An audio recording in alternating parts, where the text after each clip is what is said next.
नमस्कार, बहुत स्वागत है आपका हमारे इस खास कार्यक्रम मुद्दा आज का में। मैं हूं आपके साथ अमित शर्मा। नीति या दबाव? जी हां, यह सवाल इसलिए बना हुआ है क्योंकि भारत और पाकिस्तान के बीच सीज फायर के ऐलान के बाद सियासी गलियारों में हलचल तेज हो गई है।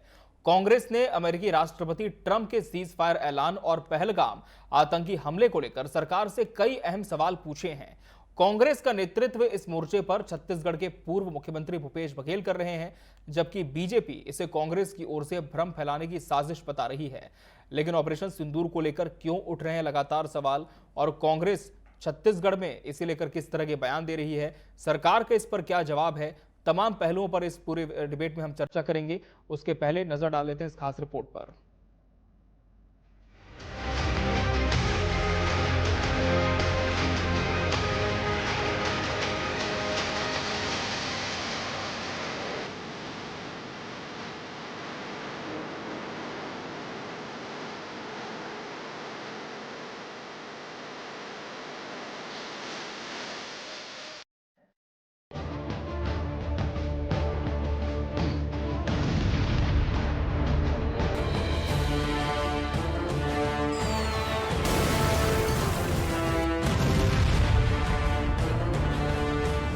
पाकिस्तान सीज फायर के बाद सियासी घमासान। कांग्रेस ने अमेरिका के दबाव में नीति बदलने के सवाल उठाए। भूपेश बघेल बोले, कांग्रेस हमेशा देशहित के साथ खड़ी रही है। कांग्रेस ने केंद्र सरकार से पूछा, क्या शिमला समझौता रद्द हुआ? कांग्रेस ने कहा, पहलगाम हमले में आतंकियों का क्या हुआ? बीजेपी ने कांग्रेस के सवालों को भ्रम फैलाने का लगाया आरोप। अरुण साव बोले, कांग्रेस आतंकवाद के खिलाफ सरकार के कदमों को नहीं समझ रही। छत्तीसगढ़ के पूर्व मुख्यमंत्री भूपेश बघेल ने कहा कि कांग्रेस हमेशा सेना के साथ कंधे से कंधा मिलाकर खड़ी रही है, राजनीति की बजाय देशहित को प्राथमिकता दी है। 1971 में अमेरिका के दबाव के बावजूद इंदिरा गांधी ने पाकिस्तान के 2 टुकड़े किए। अब सवाल ये उठता है, क्या अमेरिका के दबाव में हमारी नीति बदल गई? क्या शिमला समझौता रद्द हो गया? संघर्ष विराम की शर्तें क्या हैं? पहलगाम हमले के आतंकवादियों का क्या हुआ? सरकार को जवाब देना होगा और जिम्मेदारी तय करनी होगी। 1971 में इंदिरा जी ने दुनिया को दिखा दिया था कि भारत किसी के सामने झुकने वाला नहीं है। आज भी हमारी सेना उसी जज्बे के साथ सीमा पर डटी हुई है। कांग्रेस पार्टी उनके साथ कंधा से कंधा मिलाकर खड़ी है। जब जब देश में संकट आया, कांग्रेस पार्टी ने राजनीति को पीछे रखा और राष्ट्रहित को प्रथम स्थान दिया। वहीं दूसरी ओर डिप्टी सीएम अरुण साव ने कहा, कांग्रेस का काम सिर्फ भ्रम फैलाना है। हमारी सरकार ने ऑपरेशन सिंदूर चलाया, पाकिस्तान को मुंह तोड़ जवाब दिया और आतंकवादियों को मार गिराया। कांग्रेस को ये समझना चाहिए कि हम देश की सुरक्षा के लिए पूरी तरह से समर्पित हैं और हमें किसी प्रकार की राजनीति की जरूरत नहीं है। देखिए, कांग्रेस पार्टी हर मुद्दे पे राजनीति करने की कोशिश करती है, देश में भ्रम फैलाने का काम करती है।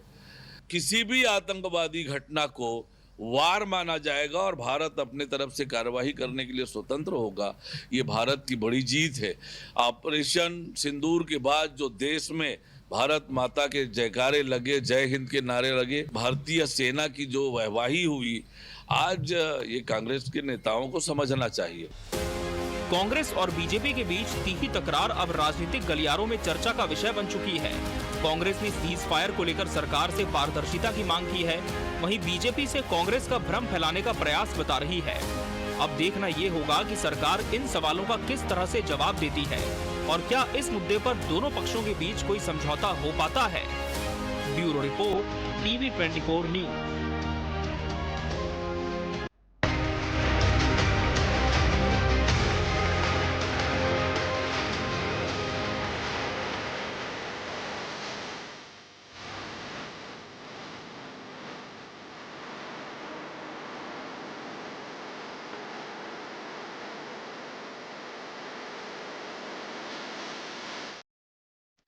तो ये रिपोर्ट आपने देखी और ये सवाल लगातार बना हुआ है कि भारत की युद्ध रोकने की नीति थी या किसी तरह का दबाव था, जैसे कि कांग्रेस अप्रत्याशित रूप से सवाल उठा रही है। लेकिन कहीं ना कहीं कहना गलत नहीं होगा कि भारत ने जो सेना का गौरव है वो इस समय पे देखा है, उनके पराक्रम को सलाम किया है। और आज इसी विषय पर हमारी चर्चा केंद्रित होगी और इसके लिए हमारे साथ खास मेहमानों का पैनल भी जुड़ चुका है। हमारे साथ भाजपा प्रवक्ता दिनेश अग्रवाल जी जुड़े। दिनेश जी, बहुत स्वागत है आपका इस चर्चा में। कांग्रेस प्रवक्ता अभय राय नारायण जी प्रतिपक्ष का पक्ष रखेंगे। अभय जी, आपका भी बहुत बहुत स्वागत है। और वरिष्ठ पत्रकार बाबूलाल शर्मा जी भी इस पैनल का अहम हिस्सा है। बाबूलाल शर्मा जी, आपका भी बहुत बहुत स्वागत है। दिनेश अग्रवाल जी, लगातार कांग्रेस की तरफ से कुछ सवाल सरकार से पूछे जा रहे हैं। हालांकि स्ट्रेटजी ऐसी ही है वॉर की जिसे डिस्क्लोज नहीं किया जा सकता, लेकिन क्या यह माना जाए कि कांग्रेस सरकार की स्ट्रेटजी को, रणनीति को नहीं समझ पाई, इसी वजह से सवाल आ रहे हैं? देखिए, सर्वप्रथम आपको और आपके दर्शकों को मेरा नमस्कार और मेरे मीडिया पैनलिस्ट के साथियों को मेरा नमस्कार और आप सभी को बुद्ध पूर्णिमा की बहुत बहुत शुभकामनाएं।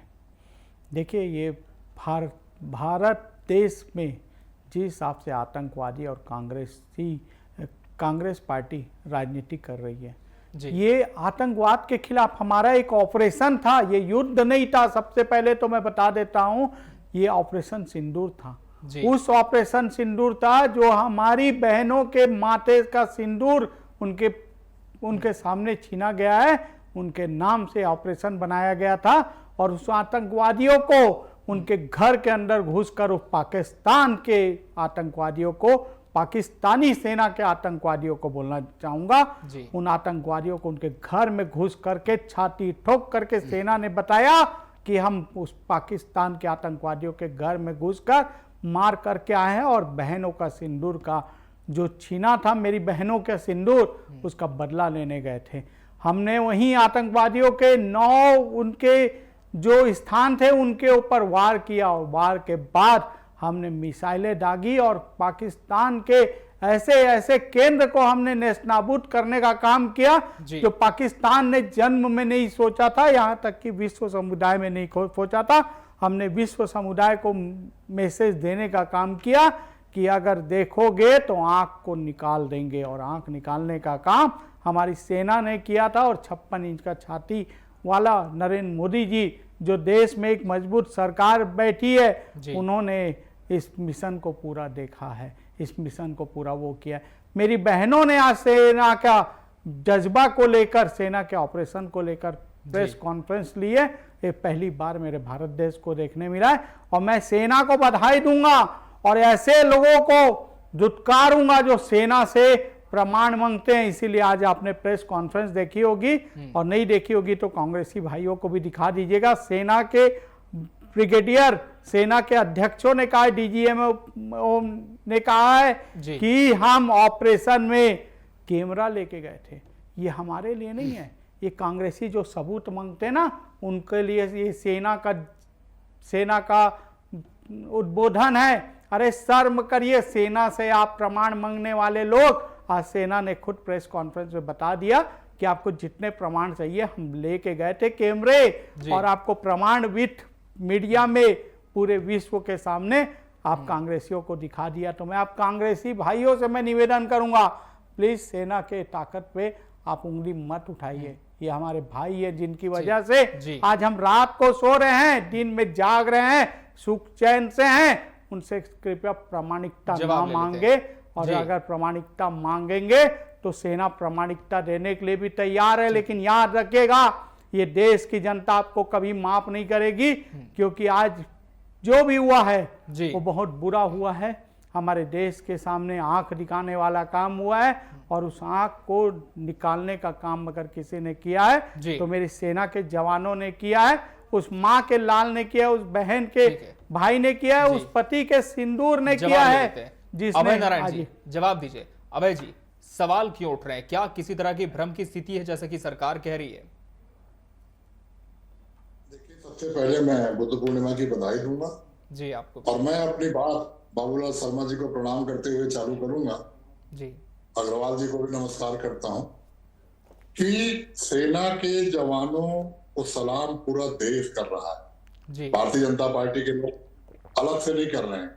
140 करोड़ लोग सेना के जवानों को सलाम करते हैं, और हमारी सेना चाहे 65 की बात हो, 71 की बात हो, या आज की बात 2025 की बात हो, सेना ने सिद्ध किया है।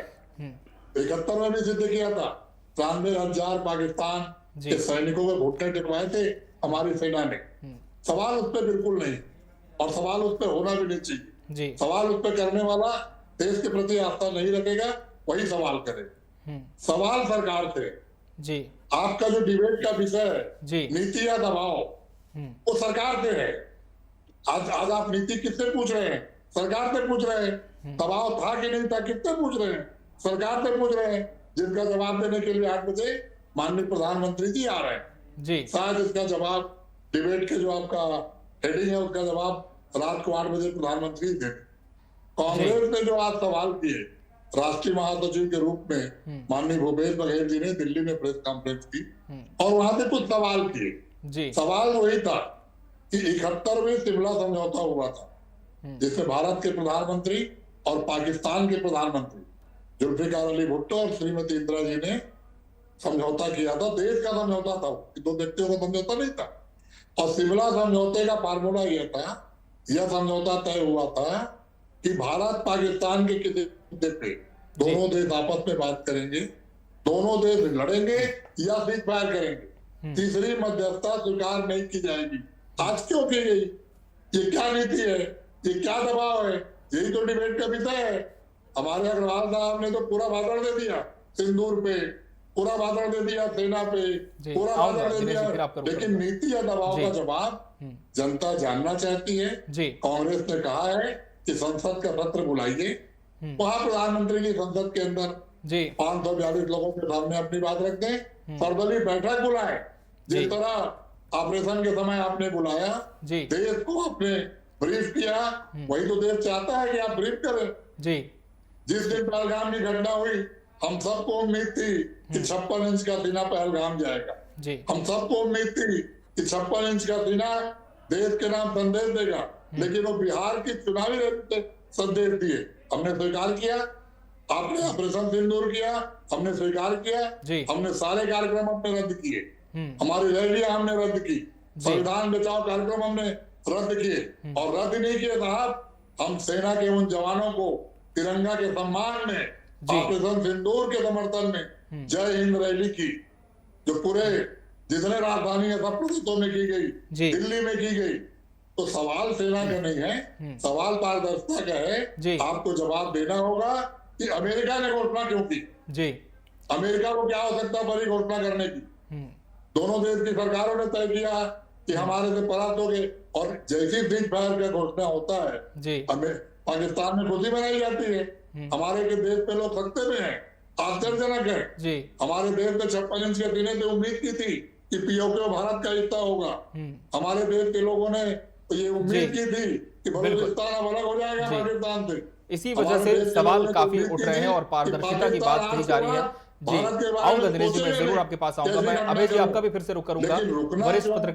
वरिष्ठ पत्रकार बाबूलाल शर्मा जी का रुक कर लेते हैं। बाबूलाल शर्मा जी, दोनों पक्षों को आपने सुना, रिपोर्ट भी आपने देखी, और सवाल यही है कि सीज फायर का जब ऐलान हुआ तो क्यों तीसरे देश को सामने आकर सोशल मीडिया पोस्ट के माध्यम से इसकी जानकारी देनी पड़ी? इस मध्यस्थता को किस तरह से देखा जाए? क्या वाकई नीति है या किसी तरह का दबाव आप मानते हैं? देखिए, बेगानी शादी में अब्दुल्ला दीवाना वाली स्थिति है। किसने कहा था अमेरिका को कि आप मध्यस्थता कीजिए? किसी ने नहीं कहा, न पाकिस्तान ने कहा होगा तो नहीं, लेकिन हिंदुस्तान ने तो नहीं कहा। जी सर, जनता की इच्छा इसमें पूरी नहीं हुई। इस सीज फायर के कारण जो है, जो जनता चाहती थी, जनता के दिल में जो बात थी कि 3 आतंकी जिन्होंने इन 26 लोगों को, हमारे लोगों को मारा है, सुहाग उजाड़ा है, सिंदूर उजाड़ा है, उनको मारना है, उनसे बदला चुकाना है। उससे बड़ा बदला चुकाया गया, ये बात हम मानते हैं। लेकिन उन 3 लोगों के साथ क्या हुआ, ये अभी तक कहीं खुलासा नहीं आया है। देखिए, पहलगाम आतंकवाद की घटना के बाद जो कुछ सेना ने किया, उसके लिए केंद्र सरकार और विपक्ष के सहयोग की प्रशंसा जितनी की जाए कम है। ये बहुत अभूतपूर्व घटना है। जो हमला किया है ये अभूतपूर्व है, हम भी मान रहे हैं, सब मान रहे हैं, सारे लोग मान रहे हैं। लेकिन ये भी अभूतपूर्व है कि जिस तरीके से युद्ध विराम हुआ, वह जनता, बहुसंख्य जनता को रास नहीं आया। जब हम भारी पड़ रहे थे और अच्छे परिणाम आ रहे थे, अचानक किसी दूसरे देश के माध्यम क्यों कर दिया, बंद क्यों कर दिया? जब हम इस स्थिति में थे कि हम कुछ भी कर सकते थे। मुझे ऐसा लगता है अमेरिका ने जो किया वो पाकिस्तान की किसी गुहार के चलते किया। एक हिसाब से देखा जाए तो अप्रत्यक्ष रूप से पिटते हुए एक देश को बचाने के लिए जो है अमेरिका ने युद्ध विराम की घोषणा करवाई और उसने पाकिस्तान को अप्रत्यक्ष रूप से मदद की जब वो खत्म होने की स्थिति में था। जब हम ऐसा लग रहा था सबको, हमारे देश की जनता को लग रहा था कि पाकिस्तान तबाह हो जाएगा, पीओके वापस आएगा, तो हम इस मौके को चूक गए। ऐसा हमारे देश की जनता मान रही है कि इतना बड़ा मौका हमारे हाथ में आया था पीओके वापस लेने का, हमारा सपना था, तो वो पीओके अब कब वापस आएगा, ये प्रश्न जो है जनता के मन में कौंध रहा है। ये भी सही है कि ये एक ऑपरेशन था, ये युद्ध नहीं था, ये मानता हूं मैं, ये ऑपरेशन था। लेकिन जब अच्छी स्थिति में थे और हम पीओके ले सकते थे, तो ये युद्ध विराम जो है लोगों को खल गया। जी बिल्कुल दिनेश शर्मा जी, और सोशल मीडिया पर भी इसकी बानगी देखने को मिली। लोगों ने काफी भड़ास भी निकाली कि जब ऑपरेशन सिंदूर शुरू किया गया तो अंजाम तक और आगे जाना था, पीओके वापस आना था, पाकिस्तान को पूरी तरह से तबाह करना था। हालांकि सेना की मंशा यही रही कि सिविलियंस को किसी तरह वहां पर खतरा ना हो, उनको हम किसी तरह से डैमेज ना करें। लेकिन बड़ा सवाल जो कि विपक्ष लगातार उठा रहा है कि पहले भी जब कुछ समझौते हुए थे और फिर इसे रद्द किया कि नहीं, इस पर स्पष्टीकरण अभी तक नहीं आया। तो क्या वजह मानी जाए बैकफुट पर आने की? क्या वाकई किसी दबाव के चलते ये निर्णय लेना पड़ा? देखिए अमित जी, मैं आपको बताना चाहूंगा, युद्ध कई प्रकार के होते हैं। युद्ध कोई युद्ध नहीं होता कि हम रणभूमि पे जाकर उनके कुछ लोगों को मारे, हमारे कुछ लोग शहीद हुए। युद्ध आर्थिक युद्ध भी होता है, सामाजिक युद्ध भी होता है और एक रणभूमि का युद्ध भी होता है। तो मोदी जी सामाजिक क्षेत्र में पूरी दुनिया को बता दिए ये 21वीं सदी का भारत है, मारेगा भी और दहाड़ेगा भी। दूसरा, आज सिंधु जल संधि समझौता जो कांग्रेस के द्वारा किया गया था, जो हमारी ब्रह्मपुत्र जैसी नदियों का पानी फ्री में पाकिस्तानियों को दे करके ये कांग्रेसी लोग लबालब उनके लिए कर चुके थे। मैं इस डिबेट को राजनीतिक नहीं बनाना चाहता था, क्योंकि राजनीति यहाँ हो रही है, इसलिए जवाब देना सत्ता पक्ष के नाते हमारा कर्तव्य है। ब्रह्मपुत्र जैसी नदियों का पानी उनको दे दिया। अरे सिंधु जल संधि समझौता हमने रद्द करके विश्व को बता दिया कि भारत देश कुछ भी कर सकता है। और आज भी अगर ये सीज फायर हुआ है, सबसे पहले तो सीज फायर नहीं हुआ है। अगर मोदी जी ने स्पष्ट कहा है एक भी आतंकवादी घटना को युद्ध माना जाएगा, स्पष्ट रूप से पूरी विश्व समुदाय को बता चुके हैं। जब हम युद्ध लड़ने जाते हैं हमारे सामने बहुत सारी बातें आती है, बहुत सारे वो आते हैं, विश्व समुदाय भी हमारे साथ आता है, विश्व समुदाय को भी लेके चलना पड़ता है। और सबसे पहले तो मैं आपके डिबेट में फिर बोलूंगा, इसको बार बार युद्ध की परिभाषा दी जा रही है, जबकि ऑपरेशन सिंदूर था। तीसरा, मेरे अभय राम जी बोल रहे थे सेना पे हमको गर्व है, सेना पे निसंदेह सभी को गर्व है, लेकिन ये वही कांग्रेस पार्टी है जिन्होंने प्रेस कॉन्फ्रेंस करके पूरी सर्जिकल स्ट्राइक पे सेना से सबूत मांगा था। तो आज आर्मी सेना खुद प्रेस कॉन्फ्रेंस करके इनको बताइए कि हम सबूत लेके रख आए हैं। ये सबूत और किसी के लिए नहीं है, ये मांगने वालों के लिए सबूत है, ये आपके मेरे लिए नहीं है, ये 140 करोड़ जनता के लिए नहीं है।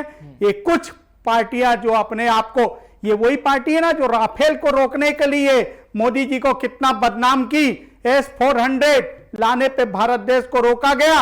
आज वही S-400 और राफेल ने विश्व को बता दिया कि ये 21वीं सदी का भारत है, इसके सामने कोई न टिक पाया है और न टिक पाएगा। मैं अभय राम जी को बताना चाहूंगा, अभय राम जी, ये युद्ध में कोई धर्म संप्रदाय नहीं देखा जाता है, ये युद्ध होता है और युद्ध लड़ने के लिए भारत पूरी तरीका से सक्षम है। ये विश्व समुदाय को हम बता चुके हैं, हमारी सहनशीलता की परिभाषा ना ले। मैं अभय राम जी को बताना चाहूंगा, इतने बम ब्लास्ट होते थे इनके कांग्रेस के शासन में, क्यों नहीं गए?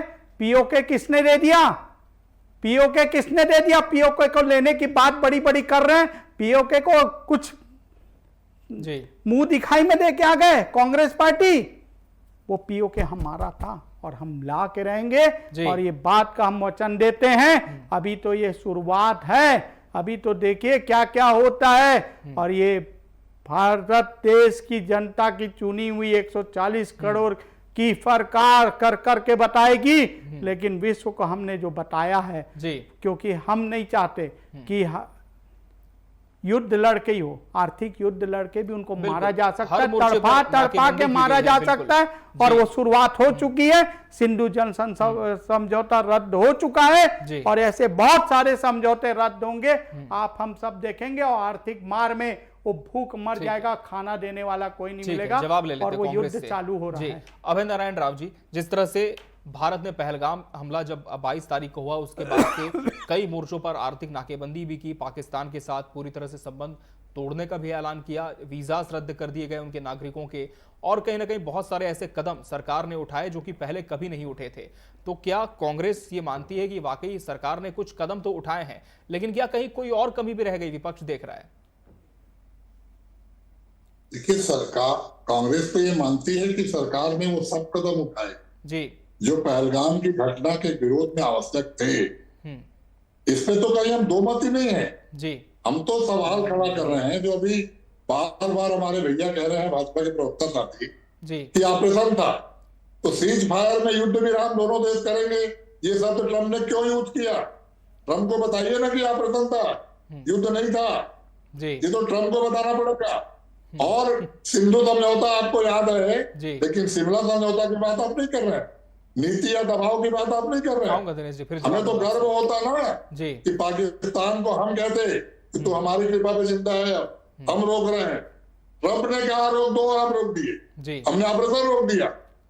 हम तो कह रहे हैं कि आप ऑपरेशन कर रहे थे, आप युद्ध कर रहे थे, जी, सेना हमारी लड़ रही थी।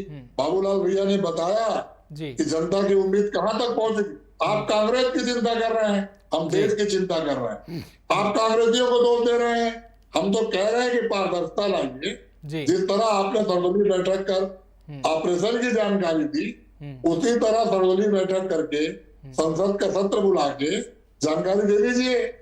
540 लोग को जानने का अधिकार है, 140 करोड़ लोग को जानने का अधिकार है। और आज प्रधानमंत्री जी 8 बजे आ भी रहे हैं जानकारी देने। कब? जब कांग्रेस ने दबाव बनाया, जब कांग्रेस ने पारदर्शिता की मांग की, तब आपको याद आया कि आपको राष्ट्र के नाम संदेश देना है। राष्ट्र के नाम संदेश तो आपका आ जाना चाहिए था, सीज फायर के तुरंत बाद आ जाना चाहिए था। लेकिन सेना ने, हमारे लोगों ने जो एकता दिखाई, इस नीति का फायदा उठाइए, इस समर्थन का फायदा उठाइए और हमेशा के लिए आतंकवाद को दफन कर दीजिए। यही तो जनता चाहती है। लेकिन सवाल का जवाब तो देना होगा कि आपकी नीति थी या आपके ऊपर दबाव था। इस बात का मैं आपके हेडिंग पे 100% सहमत हूँ। ये नीति था कि दबाव था, इसका जवाब देना चाहिए। और कांग्रेस से सवाल मत पूछिए अग्रवाल जी, सवाल प्रधानमंत्री जी से पूछिए, सवाल गृह मंत्री जी से पूछिए कि कश्मीर के वो पर्यटक किसके भरोसे कश्मीर गए थे। उनको भरोसा था कि कश्मीर सामान्य हो चुका है, उनको भरोसा था कि कश्मीर में एक सरकार बन चुकी है, उनको भरोसा था 370 हटने के बाद आतंकवाद समाप्त हो गया, उनको भरोसा था कि नोटबंदी के बाद आतंकवाद समाप्त हो गया। फिर घटना 3 लोग आते हैं, 22 लोग को धर्म पूछ के मारते हैं। किसकी सरकार में कौन जवाबदार है? किसने चूक हुई, कौन जवाबदारी लेगा? लेकिन चूंकि समय अभी ऑपरेशन का है, ऑपरेशन सिंदूर के हम साथ हैं, हम इस सवाल पे तो गए नहीं है।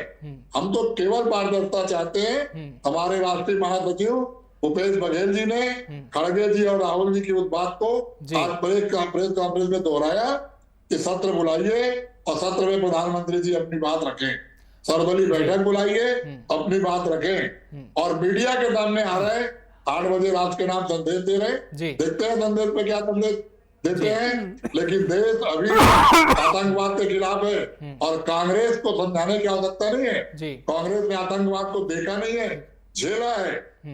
गांधी जी, महात्मा गांधी से लेकर राजीव गांधी तक हमने झेला है। ठीक है, फिर आपका रुख करूंगा।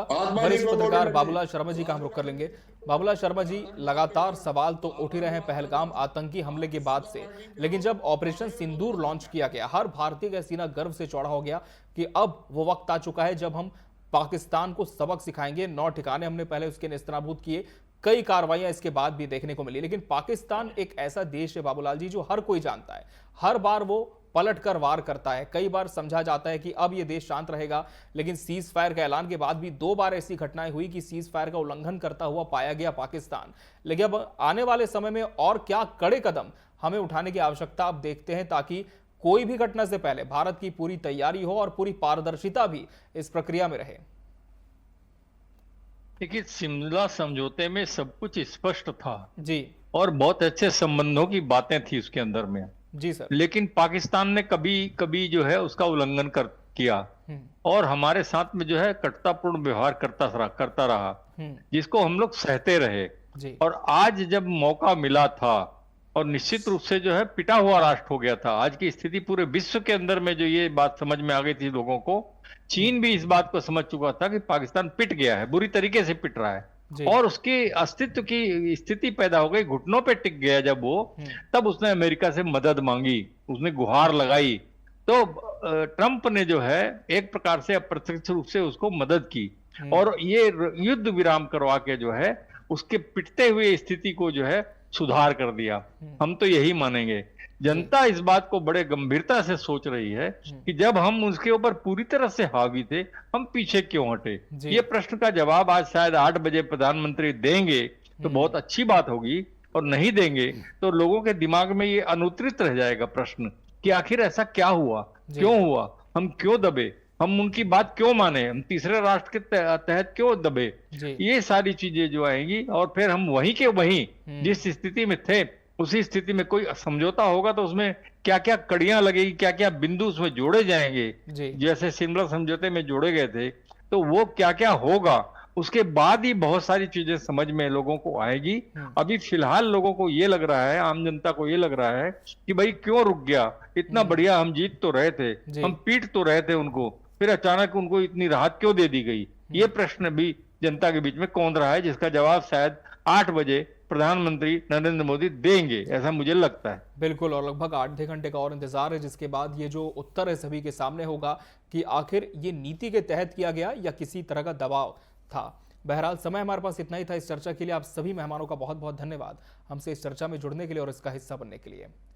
और मुद्दा आज का में फिलहाल इतना ही। मुझे और मेरी पूरी टीम को दीजिए इजाजत। नमस्कार।